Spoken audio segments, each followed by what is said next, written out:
The first morning she arrived, the school corridors buzzed with whispers. Students leaned from lockers, teachers paused mid-conversation, and even the janitor slowed his sweeping. Nobody expected the new director to be a young black woman named Dr. Maya Carter. She walked calmly, holding a folder, eyes steady, steps confident and measured. This school had a reputation. For years, discipline barely existed. Wealthy parents influenced rules, and the loudest students ruled the halls. At the center of it all was Jason Hale, a tall senior who believed he owned the building. His father funded the sports stadium, and everyone knew staff feared confronting him. During assembly, Maya introduced herself without notes. Her voice was gentle but clear, filling the auditorium without effort. She spoke about respect, safety, and opportunity. Some students listened carefully. Others rolled their eyes. Jason leaned back in his seat, smirking, whispering jokes to friends while deliberately clapping slowly afterward. By lunchtime, Jason decided to test her. He shoved a freshman boy near the cafeteria doors, sending books crashing across the floor. Students froze, expecting teachers to ignore it like always. Instead, Maya appeared behind him. She didn't shout. She simply asked him to help pick the books up. Jason laughed loudly. "You must be new," he said. "Nobody tells me what to do here." His friends laughed with him. Cameras came out, ready to record humiliation. He leaned closer to her, voice louder, hoping she'd react angrily so the video would spread online within minutes everywhere. Maya remained still. She looked directly into his eyes, not challenging, not afraid. She repeated calmly, "We help people who fall in this school." Her tone confused him more than anger would have. The boy on the floor watched, trembling, while students waited for shouting that never arrived in that hallway. Jason knocked the books aside again deliberately. "Or what?" he asked loudly. The crowd murmured. A teacher started stepping forward, worried. Maya held up her hand gently, stopping intervention. She knelt, picked up a notebook, and handed it to the freshman herself. Then she thanked the boy for coming to school today. The silence felt strange. No punishment yet. No argument. Jason scoffed and walked away, convinced he had won. Videos spread online by evening. Students expected the director to resign or cry under pressure. Instead, the next morning, a notice appeared. Mandatory school assembly for students, parents, and faculty together. Parents filled the gymnasium seats, curious and defensive. Jason's father sat confidently in front. Certain influence would protect his son again. Maya stepped onto the stage beside a large projector screen. She greeted everyone warmly and thanked them for attending before dimming the lights across the silent hall. The video played. Not just Jason pushing the boy, but also weeks of hallway recordings, fights ignored, insults tolerated, students crying in bathrooms, teachers overwhelmed, gasps echoed. Parents shifted uncomfortably.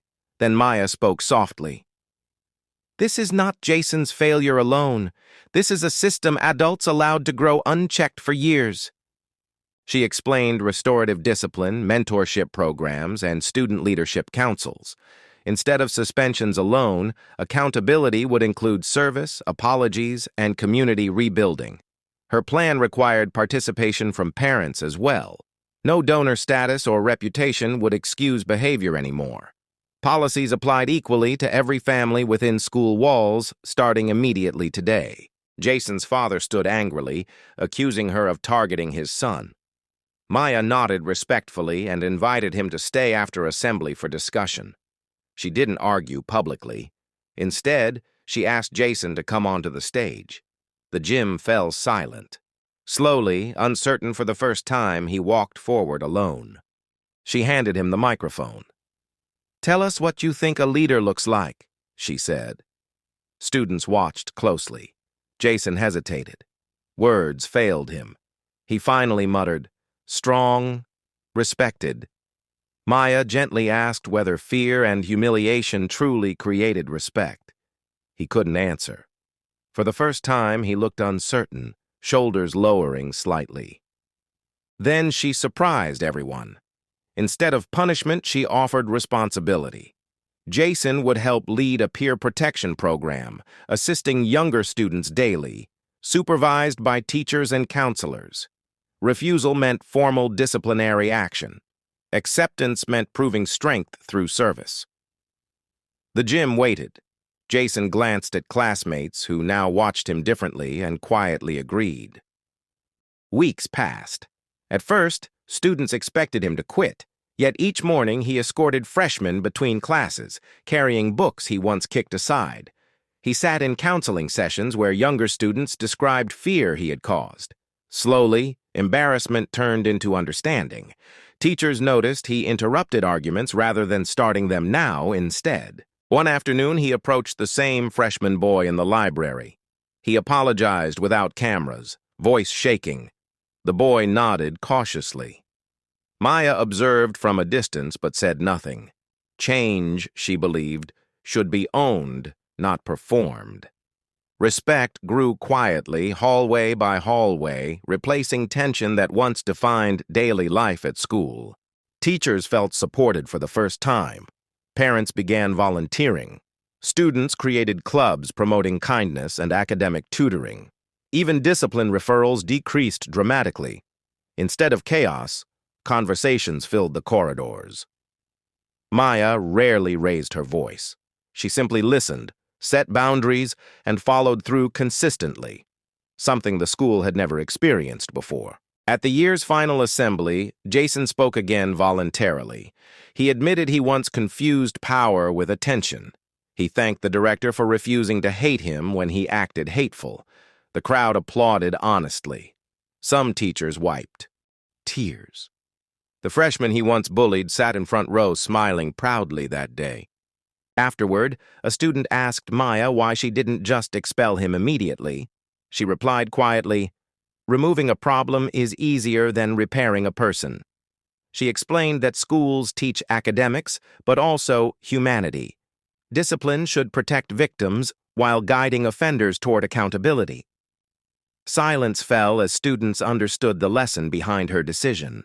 By graduation, the school's reputation changed completely. Applications increased, fights nearly vanished, and parents trusted teachers again. Jason shook Maya's hand before leaving, promising to study social work. The same students who once mocked her now stood respectfully whenever she entered a room, not from fear but genuine admiration. The day she first arrived, people expected confrontation and scandal. Instead, her calm courage transformed a culture. She didn't defeat a bully with anger, threats, or humiliation. She defeated the problem with patience, truth, and responsibility. Her next move hadn't just silenced the school. It had finally taught it to listen.